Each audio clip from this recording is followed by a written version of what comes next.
Hi, so welcome to the VFX Artist Podcast. Today we're with Josh Parks, who many of you will know if you're interested into compositing, because he's been around a lot of places. So Josh, just in your own words, do you want to tell us a bit about yourself?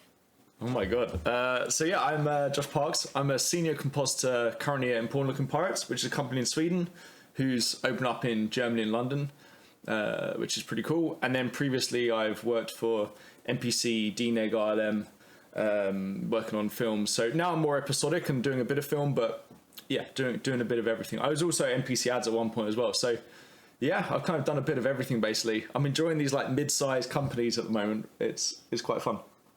Cool. And in parallel to that, you also work as a trainer, right? You've got your own sort of VFX training. Yeah. Thanks for reminding me. Yeah. I love the plug. So I also do Nuke compositing training in the evenings. So making courses which are like pre-recorded, and also doing like one-on-one training where I basically just like tailor the training to the person. So that's ranging from kind of compositors at Weta, who maybe just need a little bit of a hand doing one small thing or like a certain area, to people kind of never touched Nuke wanting to go up and kind of get their way into the industry, which is it's a great time right now to kind of be doing that because there's a ton of jobs out there. So yeah, I do that at the moment. It's dropped down a little bit because a few students finished and got jobs. So I'm doing that like 6 hours a week at the moment alongside work. So yeah, keeping busy. Yeah. Thank you for remembering the training. I mean, 6 hours a week is a lot when you're doing comp, because it's at least a full-time job, often more. Yeah. And obviously, I guess as well as training other people, there's a certain amount that you're also we're also training ourselves, right? Sometimes it's like I find some compas, what they do is they try and learn things just in case, and they're going to use it maybe once every year or once every 2 years, right? So actually sometimes it's not worth kind of just like keep hoarding information because you're not going to use it. It's actually can be better just to like make the process you're using every day more efficient.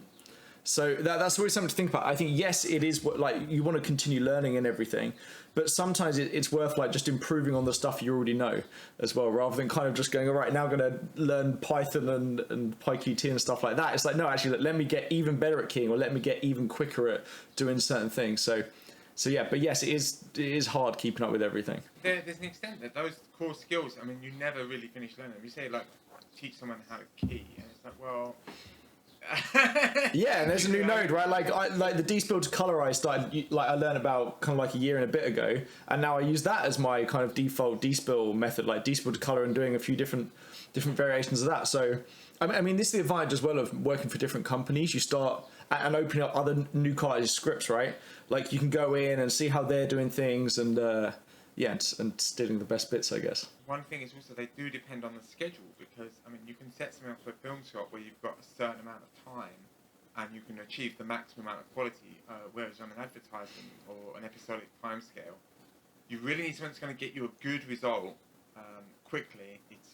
I mean, it's still got to be good. I mean, the quality is up. Episodic's now basically film. If I'm honest, like, episodic is pretty much film now. And in ads, actually, I'd say the only difference in my experience in ads was that they don't tech check stuff as much, which was fucking great. It's so good. But yeah, in episodics, I mean, it's the same people working on episodic now, right? So it's literally the same standard expected. Tech checks in episodic are the exact same as and because it's 4K. I mean, often I think it always surprises people, I think, aren't in the industry, that things like Star Wars and Endgame were delivered in 2K. When everyone is advertising these 4K Blu-ray DVDs and 4K phones and things. I mean, that's the thing, right? You work on a Netflix project, you work in 4K, and it's going to be watched on a bus, on a phone, with reflections, and it's like, oh man, like, and then you go to the cinema and it's the 2K image that you've been working on. It's like, yeah, this doesn't feel quite right. But you've matched the grain perfectly for that image on the phone.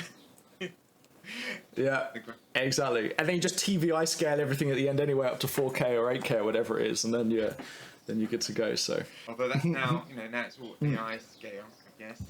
Those are getting really good. Yeah, there's a guy, I don't know if you know, there's a guy called David Wahlberg who's ridiculously smart, ex-Weta and VFX supervisor at ILP. He's doing a load of machine learning stuff. He's got a thing called NN Resolution, which is like a Nuke tool, machine learning, and it's really good for upscaling. We've been using it on a ton of stuff. Like it's pretty standard in the industry, I'm sure you know this, but anyone that doesn't know, it's like it's pretty standard to get CG renders at 1080p, right? And then you like reformat up, or you get your 4K render at the very end because it's just quicker to render.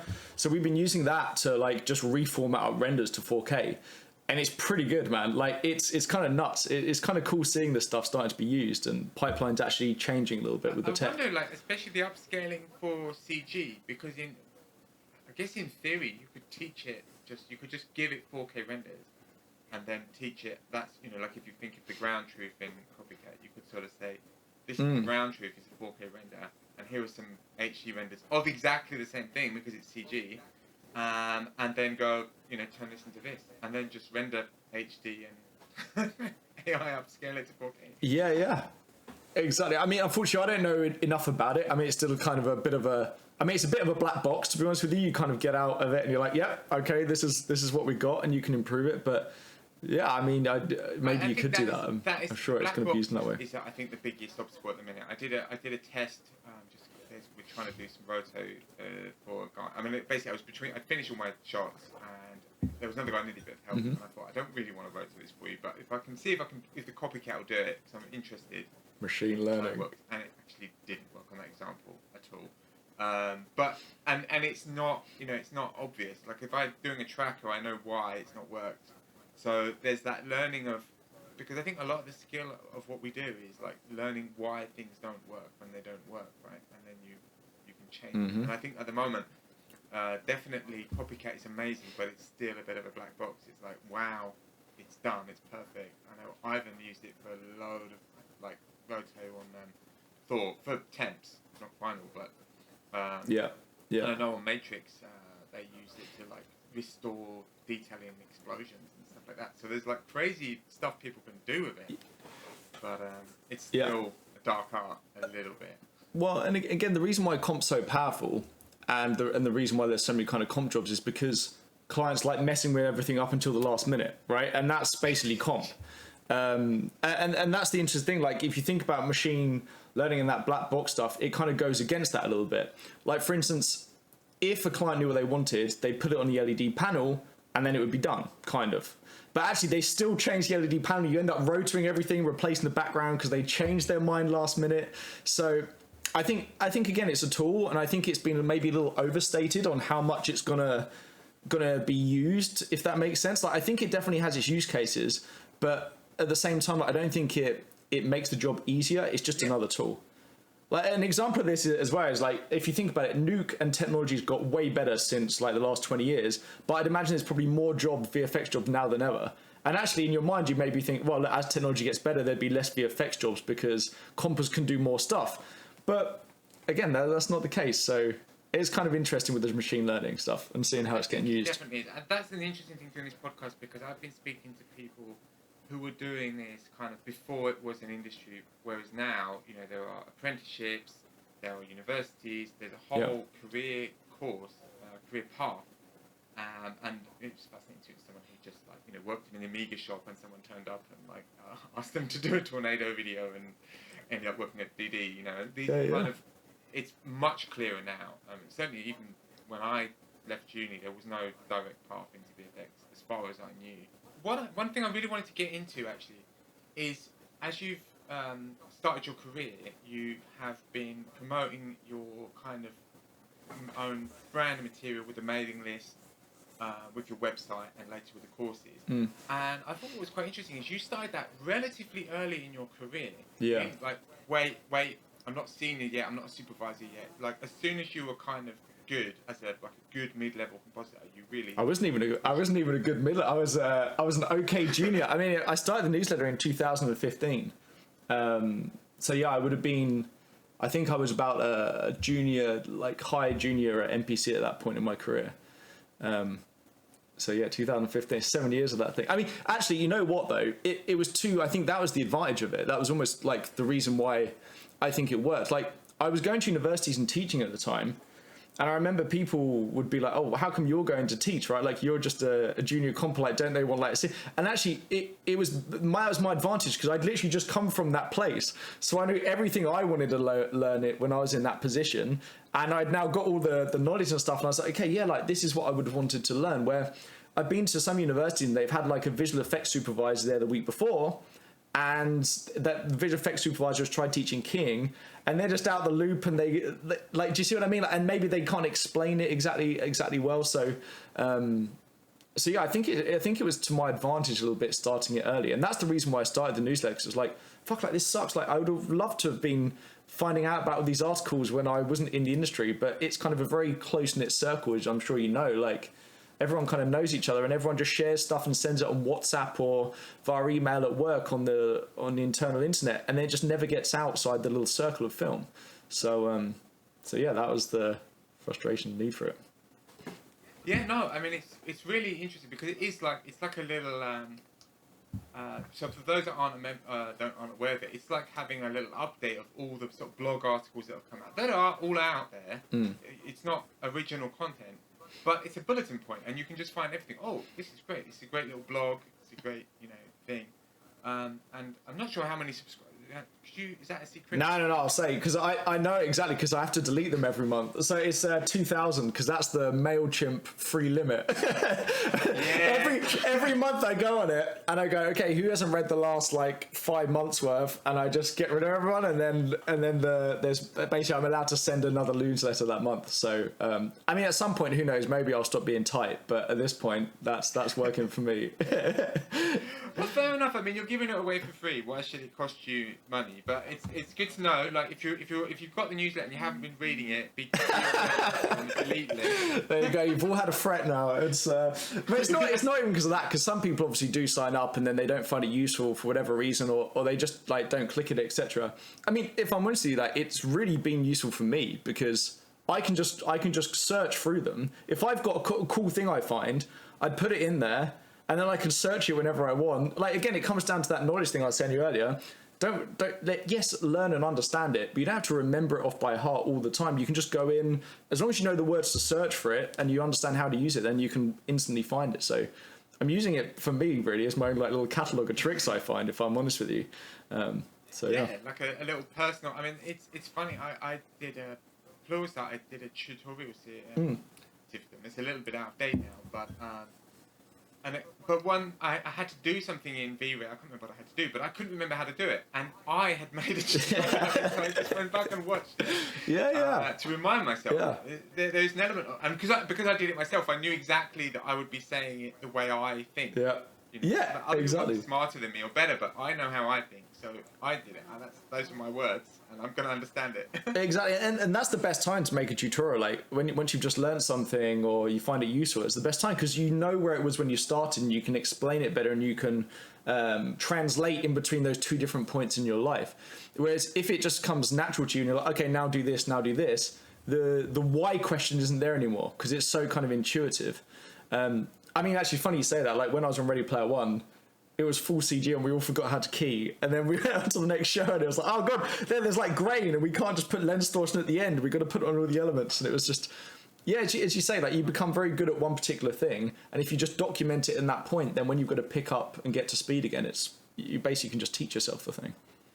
It's absolutely true when you haven't done something for a while. I remember doing lots of CG and then having a job interview. This is like the example of the worst job interview ever. And it was going really well, really good report and everything. And they said, what's your weak point? And I thought, what have I not done for a while? And I said, key. And then I just... Oh, no, you never say key. I just said I'm bad at key. And so then I followed up, it got worse. I just started saying every compositing task and telling this guy how bad I was. So I basically just like said I was the worst compositor in the world. And obviously I didn't get the job. I did actually get a job there years later, so eventually... You made it up, and you keyed the shit out of those shots. When you eventually got the job, you showed them. But first thing I did, just give me all the card keys. Yeah, there's some brutal... I mean, there are some brutal... I mean, I always tell the students I teach, I'm being interested for, when they get a question like I'm just like, just say like colour space or deep compositing or like something that... Like, you shouldn't really know yet, basically. Yeah. Say something that you shouldn't really know yet. Like, if you're saying, oh, I'm not a hard worker, or, oh, I'm not very good at colour matching or black matching, it's like, yeah, maybe don't want to say that. Say something that you shouldn't really know yet, basically, in regards to that stuff.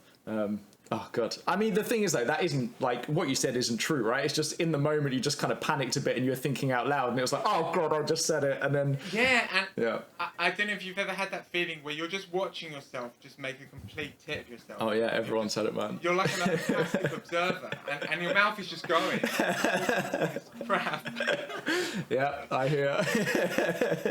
I just want everyone that watches to know that this happens. Oh yeah, definitely. And you can recover from it. You can still have a career, even though it might feel in the moment that you've just like destroyed. Yeah. Well, and also as long as you go, and also you could just, as long as I guess. But the thing is, in the moment, it's hard to kind of like think it through, right? But actually, if you'd follow it up with, well, actually, the reason I'm saying that is because I haven't keyed for a little bit because of this project. Before that, I did 6 months of keying on this particular film or TV. Then you would have. But again, it's just in the moment panic, isn't it? That's the thing. Yeah, I think that's an example of where, but. That's an example of a bit like how if you were, I don't know, if you were going to do like a boxing match or something, you would drill a certain recovery from a certain bad position. Yeah. And that's an example where actually, if you're a junior going to a job interview, it's like, okay, imagine you just bluff up and say this stupid thing.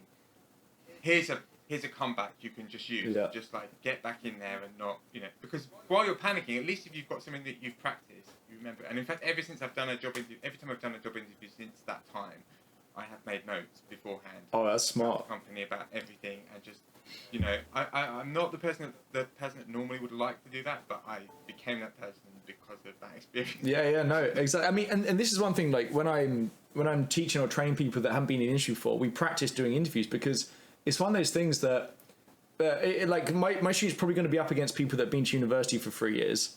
I've trained them in ways time than that, but they're probably going to be up against those people. And most universities, number one, the lecturers don't really know the questions that are being asked because they've not really been in the industry most of the time, unfortunately. And number two, like they're just not being practiced in general. So it's one of those things that if you just practice it like a small amount, like you don't have to do much. It's like a tiny amount. You can make yourself really stand out. And also, by the time you've had an interview, your show was probably good enough, right? It's just they kind of just want to see what kind of person you are. And most of the time as well, they're checking, if you're new to the industry, they're checking whether you actually did what's on your reel or whether you just went on like Pirate Bay, downloaded a bunch of films, edited them, put a little title card and like bullshitting your way through. So yeah, it's one of those things that as you're noting, like if you practice it a little bit, it's very easy to stand out because not many people are doing it. Yeah, I think there was an Alan and Kay did a thing about job interviews. It was actually quite similar, and that very good point that if you've got a job interview, they actually like your stuff. Yeah, they like your reel. So as long as you did it, obviously if that reel is fake, then prepare to suffer. But assuming you actually did the work in the reel, they like your reel. They want to hire you. They just want to check that you're not a psychopath. Yeah, exactly. They can go. I mean, generally as well, like most of the students that I have, they're a bit nervous beforehand, but it's like you shouldn't be nervous. Like it's just like me and you chatting now. It's just two people that like VFX just having a conversation about what they've done. You don't need to be nervous. And actually, one tip I would say if you're new and you've got an interview is when if you haven't proven yourself before on a project, then you kind of need to double down a little bit on like the technicals of what you did in a shot. Like for me and you now, we've been doing this stuff enough where it's kind of like we've proven ourselves and it is just to see whether we're a dick basically. And then you just have a conversation. It's like, okay, they're not, let's give them the job. But if you're new, you've got to prove that you actually did what you did. So the more you can go into like, don't go crazy, but like technical details of, oh, I 2D tracked this, I did some Nuke particles and I used the turbulence to add some stuff to the embers or the particle curve. Like the more you can just do a little bit of that just to go, wow, okay, this person did do the thing. It really helps because it's just so hard to prove yourself at the start and get in, and you've got to just prove, look, you're taking a bit of a risk on me, but I do know what I'm talking about a little bit. Good. So this is a good time, I guess, to roll back with you, since we're talking about how people get into the industry, and just ask how you got into the industry. Yeah, so so funny enough, you were talking about kind of universities and things. So I actually studied visual effects at university, University of Hertfordshire, which is really good. Like it is a really good university. It's kind of like snowballing every year because what happens is people get into the industry, they come back and give guest lectures, which means there are more people getting in the industry, and it's like this like fulfilling circle or whatever. So I went there for 3 years, and in my second year, so in my first year I didn't know I wanted to do compositing. I'd been using Photoshop since I was probably like 12. Like my cousin got me some like cracked version or something, and then I was just like messing around with it, making like forum signatures and things. And And yeah, I didn't really know about compositing. I just thought like, oh, 3D animations are cool. I think everyone's like that, right? Oh, I want to be an animator. And then they go, oh, okay, there's all different areas of this. So yeah, then I went to university for it. Second year, I applied to the NPC kind of internship, summer internship. I didn't get on. I came like, I don't know, like third or fourth, and they said kind of keep in touch. And one of the lecturers there also ran a VFX company, a guy called Sol Rogers, who was really cool. I learned like so much off this guy. He ran a small company called Rewind, which is now quite big. It's like a big VR company that's been bought out, I think. But really great, like group of people. So I ended up working there over summer. In the end of working at NPC, I worked there over summer, working on some like really nice kind of comp shots and things. While that was happening, a few of my friends did get jobs in the industry in that summer, and I'd like go in and commute in, and we'd have like go out in London for a night out, etc. I used to sleep under one of their desks after a night out because they had these like student halls they'd been given by Framestore and NPC. So I used to go out and I used to like just sleep on the floor basically. And I was like, Jesus, like I really want to. They're maybe even hungrier. I was like, one day I'm going to be able to sleep in a bed, and I'm going to be able to actually like work for these companies that sound so great. And yeah, so they basically keep in touch. And I did. Like, I would email them, hey, look, here's an update on my show reel. It was Millie Cox at the time, was the recruiter for NPC, and she was like the face of NPC for me. Incredibly, like, great person. She was so lovely. I think she was actually kind of the big reason that I got my job at NPC eventually. But so yeah, anyway, so every few months I would email her my show reel, an update. She would then send it to a guy called Doug Lamore, who was the head of 2D at the time. This great, like, Scottish guy. He's amazing. It's such like a good personality. And then he'd give me feedback, and I'd do the notes and work on a shot. So that probably was every like 3 or 4 months. And then eventually, kind of up until just before the end of my university course, they had this compositing academy, which is like this 12-month thing. You do 6 months roto, 6 months prep, 6-month comp. I applied to it. I managed to get like a position on this thing. Just like the other guy had worked in the industry before as a comper on Star Trek, and I was like, apparently I was like the wild card pick, which is so like it was like skin of my teeth on that thing. So I did 6 months roto on the comp academy, 6 months prep, and then 6 months compositing, which finished off. And then kind of like if they liked you, they'd hire you as a comper, and then they hired me as a full-time comper basically. And I was the wild card, but like I turned up, like I really put a hell of a lot of effort in that and like getting as good as I possibly could. So I think they were happy with their decision. I think sometimes starting from further back, it makes you a little bit more dedicated. I mean, dude, life as a comper is thinking you're good, and then you smash a shot out, and you're like, yes, I'm the best of this, and then you go into the next shot with full confidence, and you go a bit too far, and then they're like, no, we prefer the lighting slap or something, and then you're feeling crap again, and it's like this constant like up and down. I mean, that's life as a compositor basically. So yeah, I mean, to be honest with you, the best compers are never going to think they're because like you're comparing yourself to the best people. I don't know if you know a guy called like Miguel Santana da Silva, who's this insane comper. I mean, I think he's probably one of the best compers in the world. Like he was the year above me at university, so I've never thought I was that good. Like that's never been an issue. Like I've always been aware that I'm learning from smarter people than me. Like that's actually why again I train, because it's like, okay, yeah, like I've managed to learn this stuff, so I can kind of make it easy for other people to learn, basically. And I think also, like going back to when you were saying you started training as a junior, the useful thing for the students is they're knowing what they need to know for their first job, because that supervisor, that top lead, that top artist is going to tell them what they need to do to be a lead or a suit, and they don't need that yet. They don't need it yet. It's good to think about, but you know. Hold your horses. Yeah. Do some good roto, do some good prep. You know, address your notes.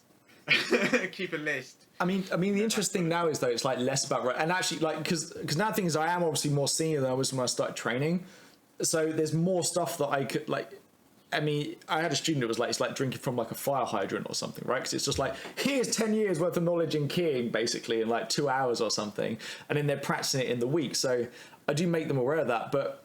So it's been interesting kind of seeing how the train obviously changes as I go through, because I change my mind and how I do certain things. And so, yeah, but nowadays it's not roto prep. Nowadays, there's no point, honestly. No one's starting in roto prep anymore. There's enough junior comp roles out there to start as a junior comper straight in the industry. It's good and it's bad. I think there are a lot of things you get out of roto prep. I mean, like, apart from the mind numbing, well, apart from the roto, you obviously get through all the TED Talks. But the good thing with prep is you actually you are compositing. You're just compositing something that looks exactly like the plate. Yeah. You get that, you develop that eye for looking at edges, looking at bokeh, looking at, you know, the grain and the defocus. Things that you will then use with a, you know, if it's a dinosaur, spaceship, or whatever, you know, those things, even when you find yourself in a smaller place and the work is, it's like, I don't know, retimes and split screen, Mm-hmm. that might be a nightmare, but then if you actually get a cool shot with a CG character, it's like, well, I can also use the retime and split screen skills that I've developed to just improve the interaction between the two. Definitely. So there's an element of like no knowledge lost kind of thing, and I think there is a. Yeah, the only thing with prep is I find is some people who are in prep for a little bit too long, they find it very tricky in comp because they're like, I don't know what this is supposed to look like. With prep, it's very obvious if you're right or wrong because like, does this thing look like it's disappeared now? Whereas in comp, it's like, okay, how red should this like spaceship be? Right? There's no right or wrong answer, and I've had a few people that I know in Red Prep who find it very tricky to transition because it's a subjective personal thing now. It's a bit scarier because you've got to have an opinion and do it, and then it might get shot down. Whereas in prep, it's no one's arguing with you whether the marker's removed or not. It's either is or it isn't. And it can be heartbreaking a little bit more. It's a little bit more heartbreaking. Definitely. You need that sort of psychological resilience a little bit because you can do. If you do good prep, it's just gonna go through, and maybe you get 10 notes at the worst. If you do comp, you can do your best work, and it might get shot down and replaced with something that's not as good. Yeah. And that's what goes in the movie, and you know that's life. Exactly. It's not your product, is it? So you've got to do your best stuff, but at the end of the day, you don't get the final call. So it's I think that's one thing I found actually. Like as I get more senior, I'm better at not necessarily dealing with that because I never was like arguing back, but it's a case of understanding the process more. I think when I was a junior, I was too quick to like grab the CG and be like, right, I'm gonna comp this thing and make it look awesome. It was actually if you go a little slower, so that it's like, okay, yeah, we've got the CG. Let's just put the CG and see how it looks. The client has a decision, etc. And you kind of like build on that process. It's a way smarter way of doing it because otherwise it can just get changed. Your V1 is your V1 would be a lot closer to the lighting. Definitely. Because it starts a conversation then with the VFX suit. Otherwise, if you start as a comper, really hack the CG on the first version because you feel like you've got something to prove, then what happens is you can't have that conversation of, oh, the CG needs a bit of work here and here, because they've got no idea what the original CG looks like. Because it's probably been messed around with the lighting slap as well, knowing lighters. Like they've probably done a little bit of cheeky something on the lighting slap, right? So they've got no true kind of view on this thing, so they can't really make any good decisions. So I found now just like whack it in with just the roto over the top, etc. And then you can have a discussion about it. You can discuss what direction you want to take it in, and maybe do a quick one frame mock-up. But I try not to kind of like overwork something too quick now. I think that's because you can paint yourself into a corner. And of course, the other thing, I think this is something that's missing from a lot of tutorials I see with CGs. They all teach you almost as if you're immediately getting the final CG. And that's never happens in production. You get a version of the CG that is going to change anyway. The lighting is going to change. The look dev is going to change. And so your first version of the comp is with, a rough version of the CG. At the best, it's going to be close to final, but it's going to be HD. Yeah. 4K. That's like the best case. But most likely, it's probably going to change quite dramatically. And the animation will change and FX will change. I think that's also the other thing with prep and comp, right? Prep, the plate is the plate. Maybe they ask you to paint out some more things, but it stays. Whereas, like your foundations of your comp are moving. The CG, especially with CG, it's changing. Yeah. Or if it's a DMP, it's changing. And those are the things you're basing your work on, and they're being moved. Yeah. As you're working. Yeah, and then the lighters change the names to the lighting passes, and some companies, when they render out a new CG render, all their crypto mats change, so all your mats are now broken. So it's there's a ton of stuff like that you're fixing, which is ridiculous. But yeah, I think you're right. Like the thing I love actually about ILP, which I did in the last project, and this is where it's getting quite fun now, the longer you are in the industry, because you start doing more look dev stuff. So I'm doing more kind of like look development for sequences. And actually what they're doing, like the lighters at ILP are like amazing. I love working with them because it reminds me of ILM where the comper and the lighter kind of are in a discussion of how to make this thing look the best. There's no like ego. It's like, okay, yeah, you can do that in comp and I can do this in lighting. Let's just fix the thing. And the amazing thing is like, so what they're starting to do now, because you mentioned the lighting changes, we'll work it up in comp potentially. Now, not always, but sometimes what happens is you work up the look in comp, and then that gets then passed into the CG, which is kind of fun. So yes, you're right. The CG is going to change, but you've got a rough idea of where it's kind of going. That isn't always the case, though. So are you doing things? I mean, this is a similar thing with like frames with workflow, where it's like like it's lighting passes, and if you're using exposure and multipliers, you know that a lighter can just apply that. If you put this light out by 4 stops, they can just do that in lighting, which obviously makes more sense because it will look better, less noisy and things. So there's certain things you can do in comp that you can only do in comp, and there's certain things that you can probably do and just tell the lighter. If they're I mean, it's more a case of like you can relight with normals and stuff, or relight, like do position pass little tricks, and then they can pass they can match the lighting and the look in CG as well. Like it's not necessarily just I exposed this light up, you should do it in your CG. It's you can change the look of the image, and then they'll try and match. It's like a concept art, right? Like okay, yeah, we quite like the concept, so now we're going to go back. Although again, sometimes that can be dangerous because you end up just doing everything in comp, and the lighting kind of stays in a very whip land. But it's not just the exposure; you're changing a bit of everything. That can be fatal when you get to tech checks, right? It's strict tech checks, and your CG is if your CG has been sort of approved too early, rough, that can be not fun. I don't know actually. I have to say I love rock and roll. I love dirty rock and roll comp, and I had a VFX supervisor who gave me some really nice shots once because he was like, you like London compers can just like mess with any, like they just can hack anything basically. So I was kind of like there was a hair simulation and they were missing frames, so I was having to do like little frame holds with switch nodes and corner pinning in like little hair patches, and it's I do love like the little like hacky comp stuff that you can do. It's nice problem solving, otherwise it's just the same stuff over and over again. Demis, the great compo I was working with in Frame, so he posted this meme of, the life of Brian with the different and he's like, and he just said grid warp, and it's like, you are. And there's a lot of grid warps just all over CG, like he's like, well, how did they get that to touch that well? Yeah, exactly.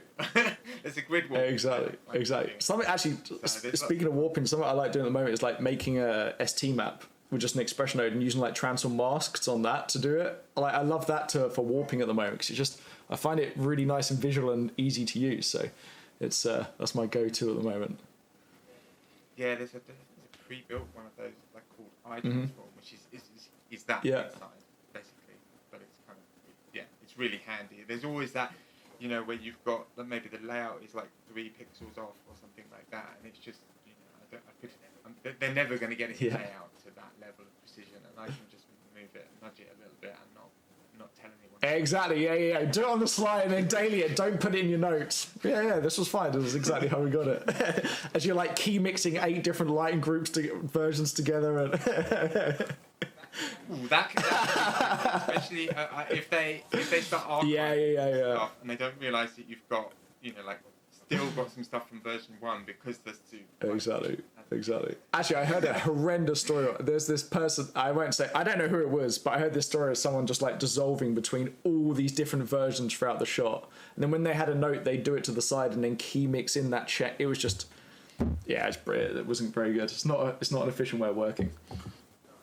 No, you need to be, and there's the thing, isn't it? Like, that's another hard thing, is how much do you keep open, knowing that will slow down your script and potentially introduce issues, and how much do you like sign off, like pre-render, or just even lock off to the side, and it's keeping that balance. You're trying to guess where the notes are going to be, right? Because you're kind of going to think, well, they're not going to give me any more notes on that, but they are probably going to change the color of this thing, so I'll keep that outside. Especially when you've got things that you don't want to be rendering at multiple times, like PGA bokehs and things. You're like, okay, I'll put that.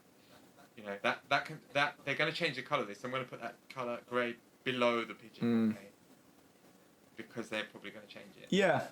And I don't want to touch it. I think, and that's the advice. Like, it depends where you are, I guess, in the sequence. Like, if you're working on the hero shot, then that's going to be a pain. But at a certain point, the sequence looks already been done, right? So it's like, well, okay, I'll just grab everything and I kind of know the changes that are coming. But yeah, no, you're exactly right. Knowing where to pre-comp and stuff is super important, so you can make those quick changes when needed.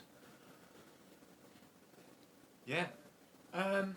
So going from, I guess, you know, we've done the junior bit, and now you've moved into leading sequences. And how did you find that jump? And what advice would you give to people trying to do something similar? Yeah, so I'm not like, I kind of jump into the lead role every now and then. Like I'm doing look dev as a comper, and there's some shit like my last one I was kind of leading, even though they didn't like say I would be at the start. I ended up kind of leading it. How do I find it? It was definitely scarier. Like when you're a junior mid, it's like you're not setting the hero look, right? So again, it's like, yes, you're right. You've got kind of something on the line. It kind of sucks when they don't like your idea or something, but it's like the look's probably been set for the thing. But when you're a senior and you're like look developing something or like a sequence, then it is like, look, I think this should be the look, and it is really like come up with an idea basically, and you're trying to find reference and stuff like that. Like on Shang-Chi,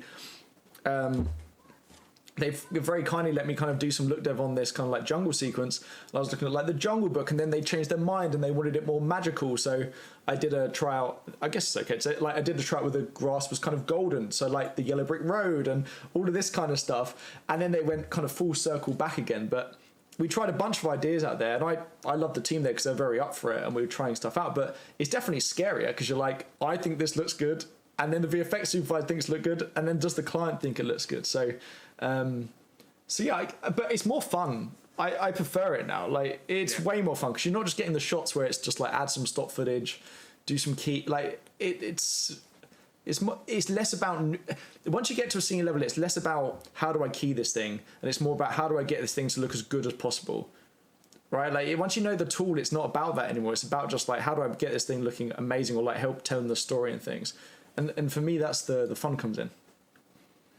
It's where the fun bit, and it's also, let's be honest, it's where the job security comes in, because a lot of the more mechanical things are, you know, I mean, we just said it's never going to replace, but the automating tools are catching up to a lot of those more, I guess, grunt tasks. Mm-hmm. You know, I mean, even some levels of prep and roto, you can sort of see the writing on the wall for that becoming automated. It's not there yet, but you know, not hugely far behind. Whereas they're not going to automate creating something interesting, coming up with ideas, you know, designing a look, telling a story. These are things that, you know, these are things that you want humans to do, and that's where you want to be if you want to have, and if you want people to also, not just machines, but if they want Josh Parks rather than Joe Bloggs, it comes down to like, well, do they like the way you can tell a story? Yeah, kind of. But then at the same time, it's like you look at like you look at Doctor Strange, and you've got no idea the different artists that worked on the shots. They all look very similar, right? Actually, someone I do think does that very well is that Miguel guy that I was talking about, because you look at his photography, and it looks like his bloody comps. Like it's nuts. Like he's got like a style, and he gets it in the films as well. Like he was working on the Batman LED panel stuff, and it's like it was full CG, and it looked like one of his amazing photos he takes or something, which was super cool. So I think, yes, you're right. Like the creative thing and having that is definitely like probably the best thing to do, because everything else you say can be improved and automated. But at the same time, like I'm offering ideas, but it's still going to be in the style of the whole film, right? Like I can't go, oh, you know what? Maybe this Spider-Man should shoot purple webs instead now. Like it's like, okay, just what I mean. Like it's still going to look like the film and stuff. Yeah, we don't own the artwork. I was looking at there's a story in a book, the Story of Art by Gombrich, and there's an example of Caravaggio getting notes.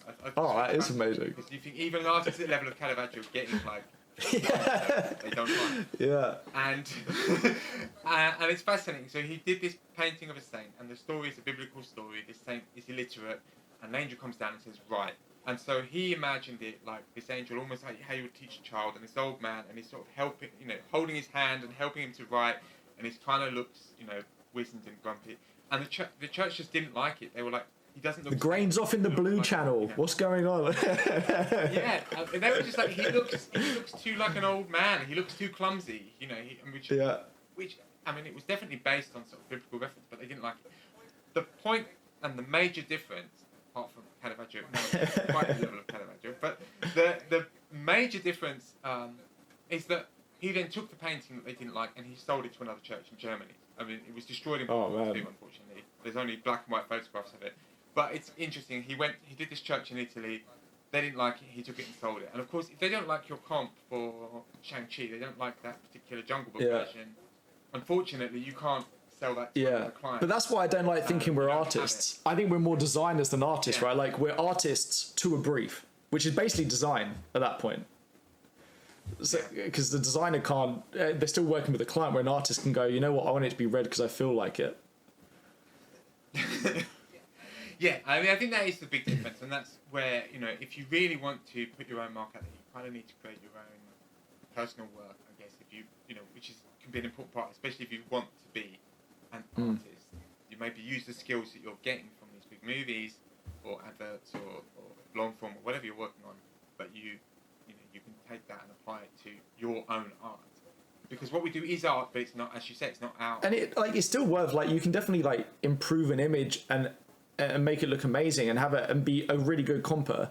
But again, it's just got to fit in that world still, right? You can't decide that, I've gone off and had this amazing time, and now I'm coming back and I'm feeling like, it's got to be this color. You can't do that, right? It's like, it's art within a context and to a brief, which is basically designed at that point.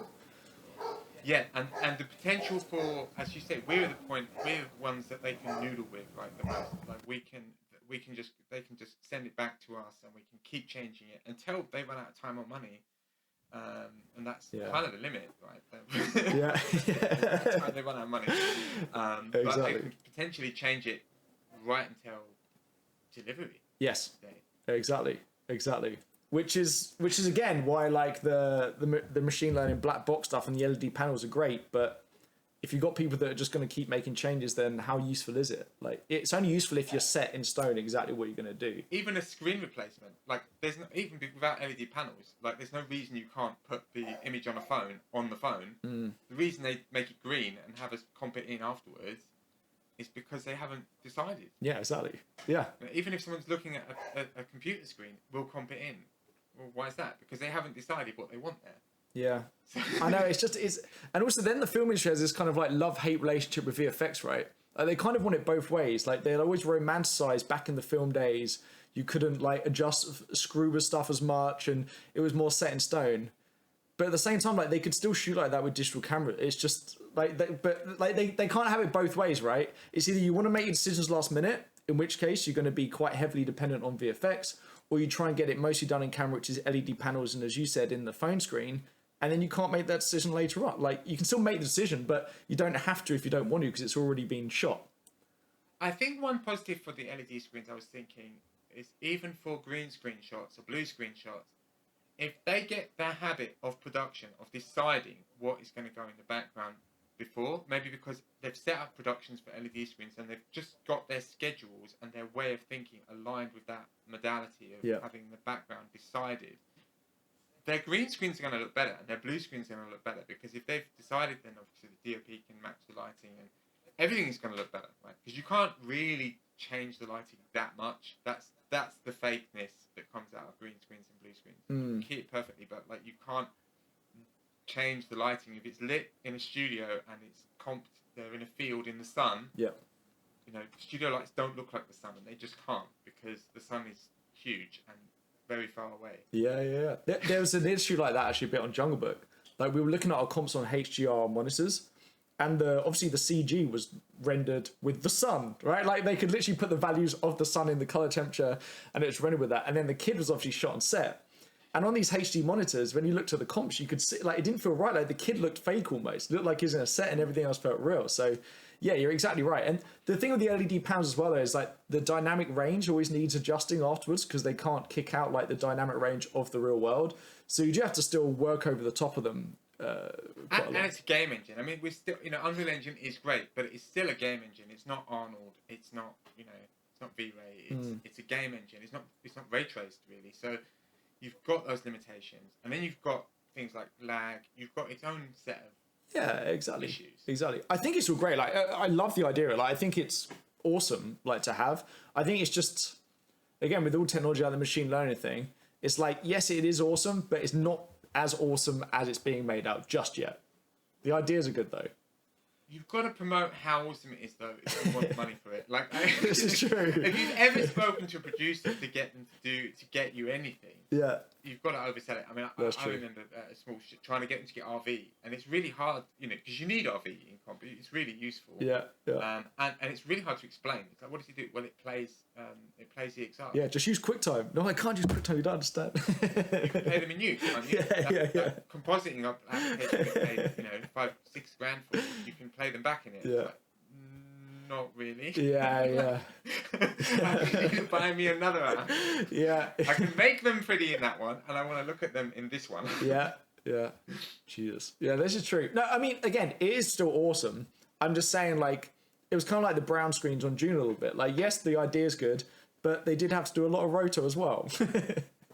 They did. I think the principle that they're not getting, the principle is the brown screen worked because they had this decided, they knew the background was going to be that colour. Yeah. That's why it worked.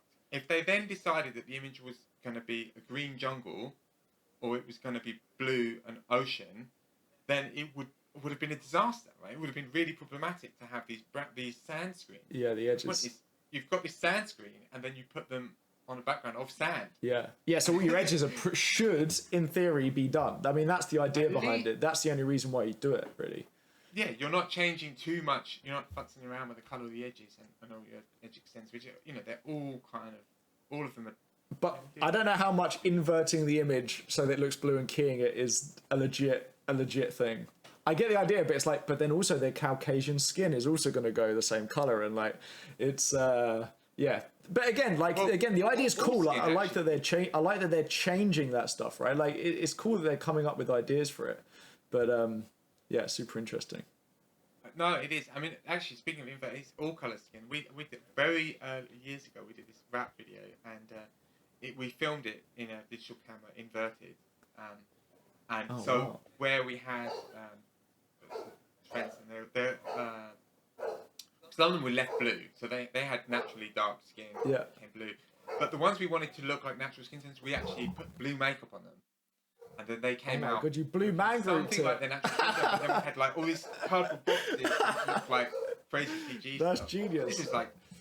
So you painted their skin the opposite colour on the colour wheel of their actual skin, so when you inverted it, they looked like how they should look. Yeah. Oh my God, I love it. And it wasn't my idea, but it was genius. Like these guys, I think we still got some pictures of them in blue makeup. It was quite fun, and all these cardboard boxes, and they look like. Funny enough, people were always trying to say CG was practical, and this is like these were actual cardboard boxes, and they look like CG because they're inverted. They look like cyan. They look like completely unnatural colour. I love it, man. And it was quite fun. Speaking of crazy ideas, something I've always wanted, like you could also maybe you could key in like infrared, right? If you made the green screen super cold, maybe like you could key in that as well, because all you got to do is you just need a contrast there, right? So if you just made it super cold, maybe you could key in infrared or something. Like there might be something there as well. Yeah, Fill it with dry eyes. Or you could, if you had an LED screen.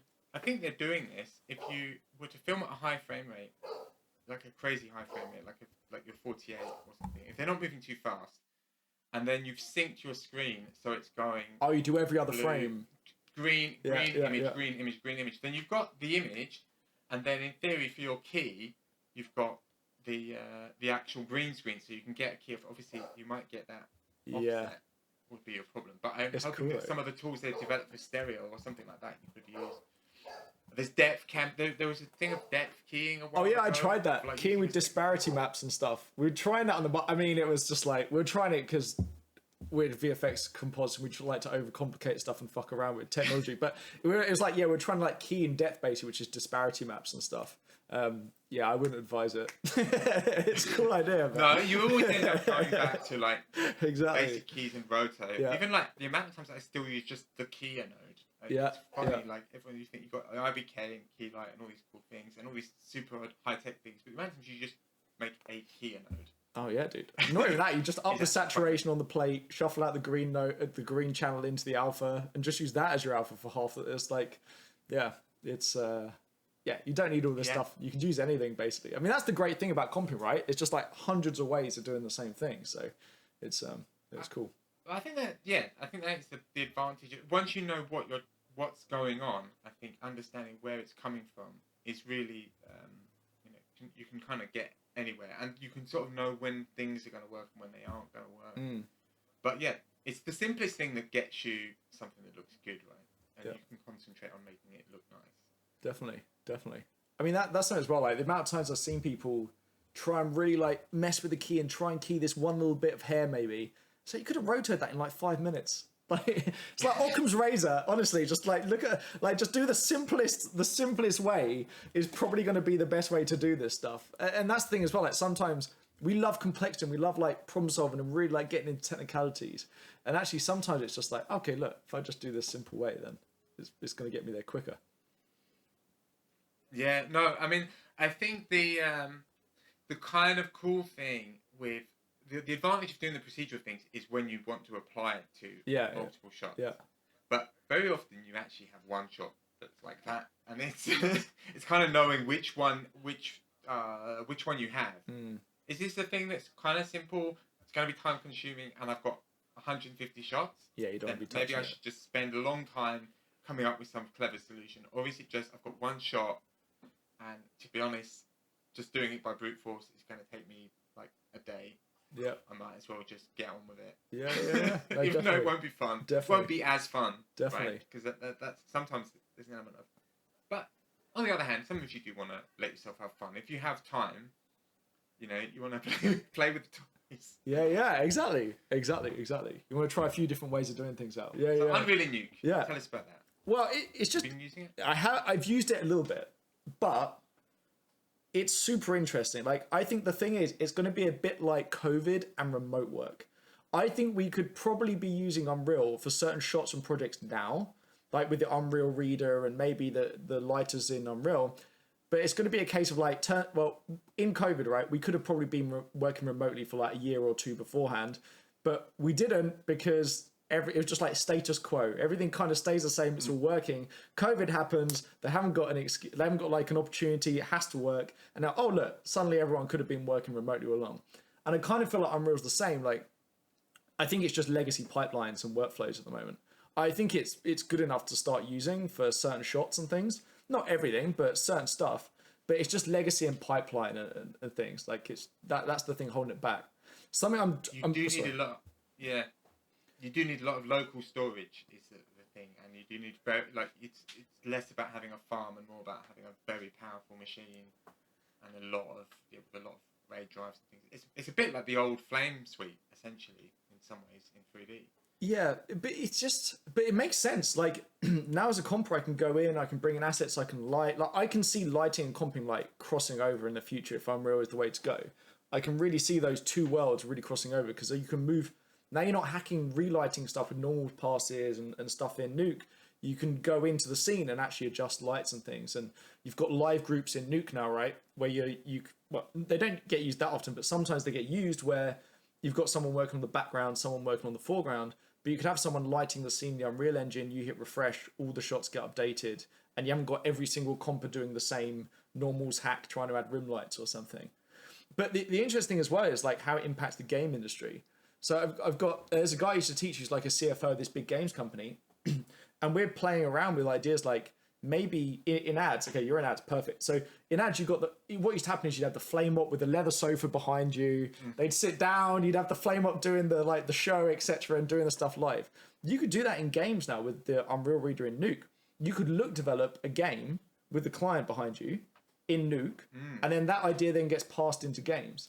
So I think that's the thing people are missing at the moment. Almost like there's a lot of emphasis on how Unreal can be pushed into the VFX industry, but not so much on the reverse. Like how can VFX be pushed into the games industry?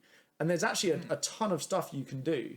And I think there's like a ton of missed opportunities that everyone's getting hyped about the fact that you've obviously got the LED screens, but you can use a ton of the VFX stuff to improve the games industry.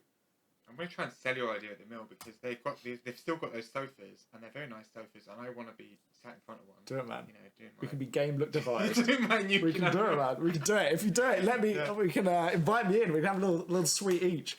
But it's just so like, again, there's this load of emphasis on how games engines can be used in free. That's great, but also you can start nudging it the other way, and you can get all sorts of crossovers. Like, games companies can now. Let's say you're a games company, you need to do an advert. What happens is they pass the assets to NPC or the mill. No, it used to be NPC ads, but now it's just the mill. And then you guys would up-res the assets, and then they have their animate. But you can just run the games engine through Nuke now, and I can comp on top of it, and I can do your whole advert without you having to render anything. Because all the assets work. I did some stuff with Unreal renders, and I was just doing it almost like a traditional pipeline. They were rendering in Unreal and giving it to me. But the idea that I could just open their renders, because there were little changes. I mean, you've got less passes than you have with traditional CG. But if you then had the access, there was a lot of times when it was just like, can you just move the camera a little bit forward? Yep.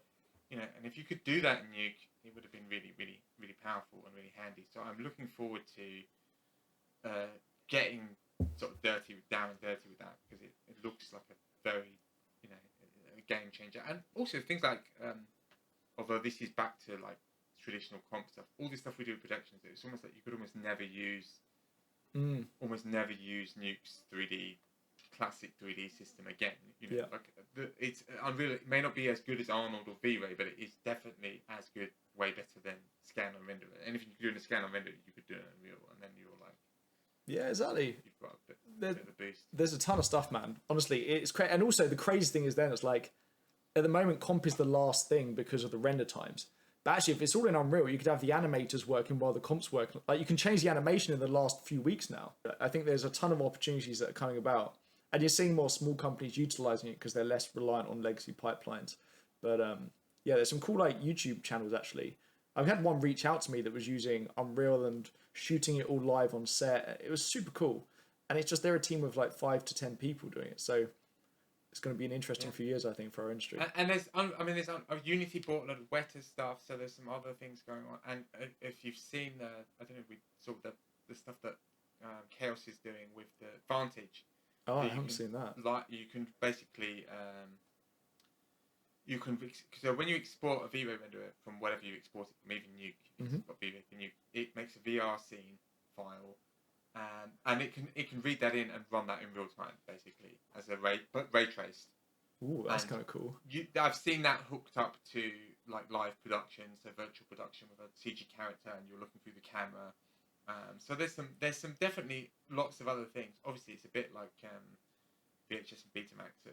Which one is going to win? Unreal seems to be the VHS, at least. Yeah. In that battle, it seems to be the Blu-ray, not the HD TV. But it's interesting that there are other technologies, and even the ones that don't necessarily win, maybe some of their technology will somehow find its way into whichever one. Oh, definitely, man. Yeah. No, it's super cool. I mean, it's just such an interesting time now for the industry, I think. Like, it's not stale. Like, there's a ton of ways of doing the same thing, and you can be very innovative and using different technologies, and it's great. The technology can be utilized by a small team with a gaming laptop and a VR head. It's so cool seeing it all. So it's pretty cool. So I wanted to ask you about Compositing Pro. So you've got your training that you do. And then you've got this website, you've got the mailing list you've been doing since you were a junior, and then you've got a website which is relatively new and does some stuff. So yeah, website's been going for I think like 3 years now, 3 or 4 years. I think maybe. I'm old, so time seems to move. Yeah, but like COVID time doesn't count, does it? And that's like 2 years. So actually, probably like that's the thing. So yeah, it's been like 3 or 4 years now. It started out with again on the news. I had been running the newsletter for a while. And I was like, okay, well, maybe I'll start. I'd been teaching at universities, and I'd kind of learned what people like and my kind of teaching style. I was like, okay, I'll do this keying thing. And I said, okay, does anyone want to do a keying course? And it will be an hour and a half or 2 hours on a live call with me, and it'll be like 5 people max. So that's how this thing started. And 5 people signed up. They sent me like £25 each on PayPal. I then invited them all to like a Zoom call or something. And I then taught the keying skills. And they were all in the call and they're asking questions, and then that was it. And I did that like maybe like twice for a year or 3 times for a year. And I was thinking, oh man, this is really inefficient. This is a really bad way of teaching people because like they've got to turn up and maybe they're in different time zones and it was just a bit silly basically. I mean, it was really fun because you actually got to talk to the people, and I definitely missed that with my pre-recorded stuff. Like I don't ever really get to see or talk to the people, which I definitely like really sucks. But yeah, it was just very inefficient. So then I was like, okay, well, what I'm going to do is I'm going to record this thing, and that was kind of my first course, the keying course. And that was pretty successful, and I kind of just built upon it. What I found is the smart way to do this, and I'm kind of against it a little bit, but the smart way to do it, what you find people do with their tutorials and courses, you don't do like the fundamentals. What you do is you do a project. You do like the spaceship project or the car driving project, etc. Because then you get to make unlimited courses. Because actually what you're doing is you're saying the project rather than like the thing. Whereas what I did is I did green screen keying, and I did CG compositing, and I did deep compositing, I did Nuke particles. So now it's like, what the hell do I do next? It's like, I've kind of like done the fundamentals, and it's like, okay, yeah, if I do a spaceship project, well, that's just CG compositing and maybe a bit of deep comping. So it's like, what you see a lot of is you see people kind of making tutorials out of projects, and that means they can make 1,000 courses. Because there's all these different projects of now we're going to do someone with a CG robot, and now it's going to be a CG spaceship, now it's going to be a CG building. But it's kind of all the same thing. So I kind of just I worked out like, okay, what do I think of the fundamentals? And I spoke to some other like leads and VFX hoops, and they went, okay, these are kind of the fundamentals. And I just focused my training on that. So I started with keying, then I think it was CG comping, then deep, then Nuke particles. And then I did like a 2-week live one. At the moment, I'm doing a 4-week live course again, like because I want to get back to kind of knowing the people that are doing my course and being able to help them a little bit. So yeah, that's basically how my courses got started and where they've gone. That's cool. I like that. I do get the advantages of both pre-recorded and interactive. I mean, it might be that you come up with a combination where the pre-recorded is like a lecture, and then your meeting is like a study group or something like that. Yeah. It's time zones, man. Time zone, because the 4-week course thing I'm doing now, and I've got a 2-week one, is like it's pre-recorded videos, and then they hand in on Friday, and then I review the shots. But they're not there. Like I'm looking at their shot and reviewing it, and that's nothing. And I think loads of courses are doing that. But it's time zones are so tricky with everyone. Like I used to teach a couple in Australia, and I'd basically teach them at like 8:30 in the morning my time. On Saturday mornings, that's when I used to teach them for like 3.5 months, which is brutal. I mean, it's super fun, but it was like, it's very hard to find these time zones that work for everyone. So that's why pre-recorded is kind of the best way, I think. But the problem is they can't ask questions if they got any and if they get stuck on things. It's all Discord groups now. Like I use Discord groups for mine now, which is actually quite handy. I quite like it, but I didn't want to do one at first. And then one of the students asked me, and I was like, okay, I'll do it. And it actually been quite useful.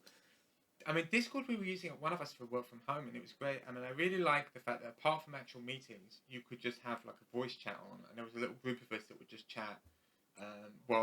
Any task that you can chat. Yeah. Some comp tasks you need to be shut up and put your headphones on, and of course you just turn it on. It's like a room. You just go in and out. Yeah. And you're like, oh, I'm doing all these tech checks. I can just like chat away about whatever happened on the news yesterday or something, and it was a nice way of kind of keeping a bit of sanity, I guess. Oh, definitely, man.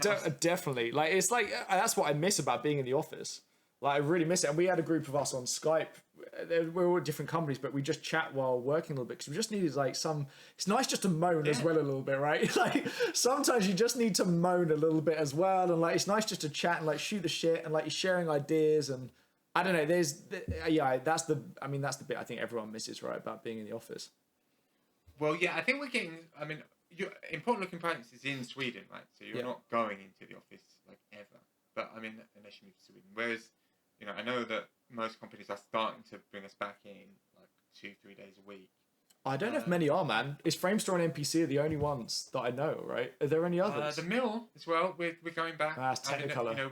We're definitely. I mean, it makes sense because the idea is to get the clients in, right? Yeah. In that situation, that's kind of their whole stick. Definitely. So it does make sense, and I do not miss commuting. I do like being in the office, but if I could teleport there and not commute, that would be alright. Also, the Mill's offices are really nice as well. Like those are good offices to go into. They are lovely, except if you go in when there's no one there, it's like The Shining. Oh, you know? man. You go in when it's full, and it's so cool because everyone there is really cool. Yeah. If you go in there on an empty day, you do feel like Jack Nicholson walking around. It was like, super spooky.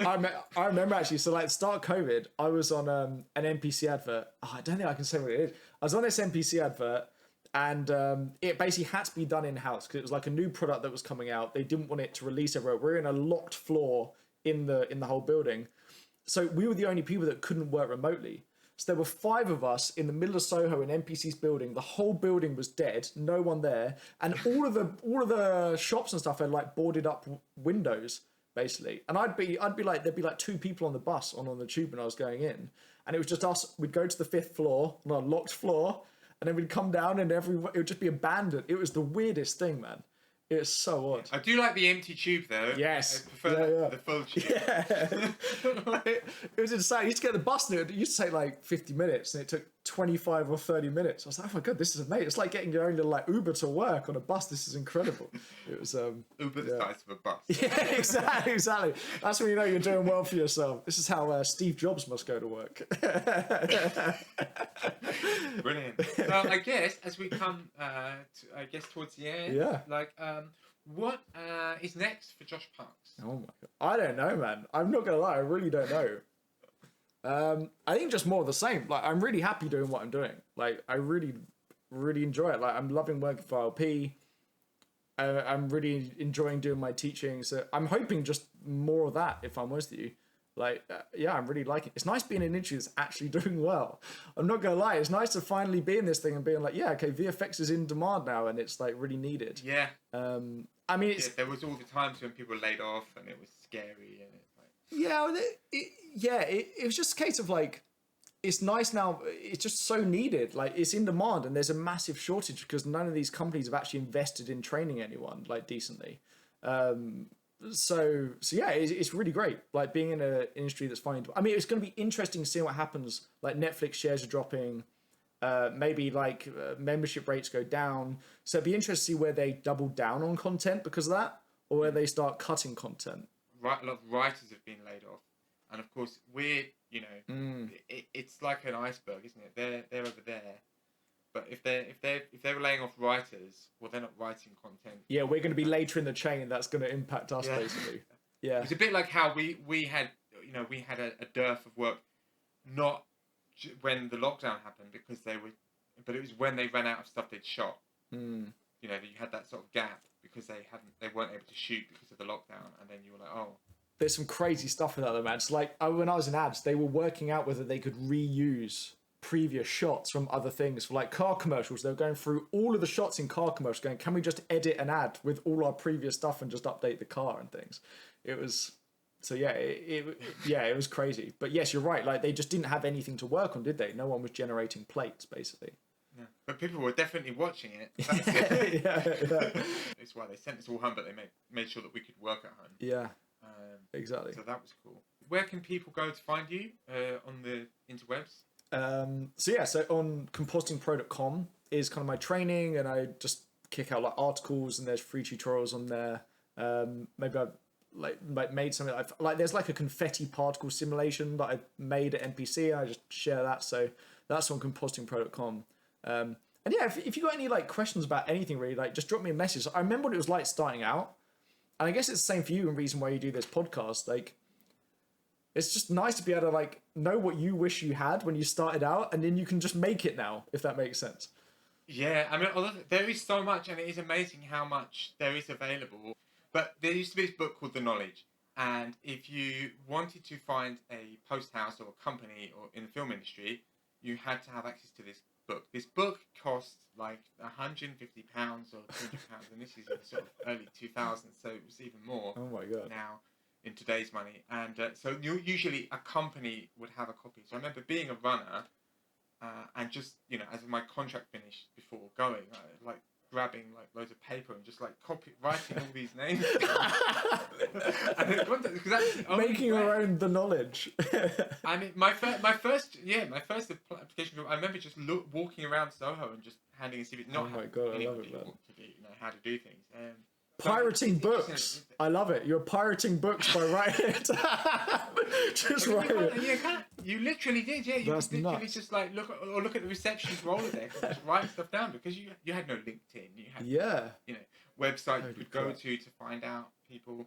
So it was definitely a different time, and I think there are some cool things. And like hopefully this podcast, your mailing list, Compositing Pro, LinkedIn, all of these things are really powerful. I think it's just using. It's way better now, man. YouTube. Like so many people. Like I still remember, and I mean, it wasn't that long ago, but I remember when I was a junior, I started doing the newsletter and sharing stuff. People didn't like the fact that I was doing it or that I was going to universities and teaching because they're like, all these juniors are going to steal our jobs. Like, why are you doing that?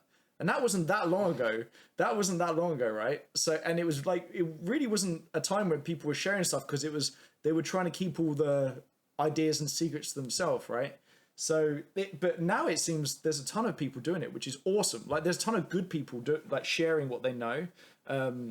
So yeah, hopefully it continues, to be honest with you. I think it's good that, people when I assess the apprentices, that's like they did VFX in school. VFX in school? Yeah. I mean, it's interesting. And it means that it's actually a job, right? It means also, if you think about parents with kids, it's like, I want to work in VFX. I want to work on a film in VFX. They're thinking it's like, oh, you want to be a movie star. You're probably going to end up like working as a waiter. I don't want that happening. Yeah. I want you to be a lawyer or whatever. Whatever. But now it's like there is actually a career path. You could be a compositor. You could be an animator, and they can actually see it. And it's like you can go to this university. And you can get a degree, and I can tell the other parents that my kid is like, is at university to become an animator or something. Whereas before they might be like, Yeah, exactly. Yeah, it's not credible. I mean, the thing is, it's probably safer than a lot of those machine learning is the thing that's going to wreck. I mean, I know it because I know people working on that stuff. That's like studying contract. Like, it's going to wreck all those industries to a certain extent. Like, again, you want to be in something subjective. If you're in something subjective, it's very hard for a machine to work out. Again, why should that thing be red or blue, right? And like you're seeing it with DALL-E, which is that DALL-E. And there's another one, this Dream one. There's a Google one. But anyway, like you're starting to see it where you can like type in words, right? And it comes up with an image in the style. And that's great. But again, it gets you to a starting point quicker. It's a tool. Like, you're still going to know whether it's right or wrong, or whether the client wants that, or whether it's just getting you there quicker and coming up with ideas. Like, it's not the final thing. Yeah, it's super interesting, man.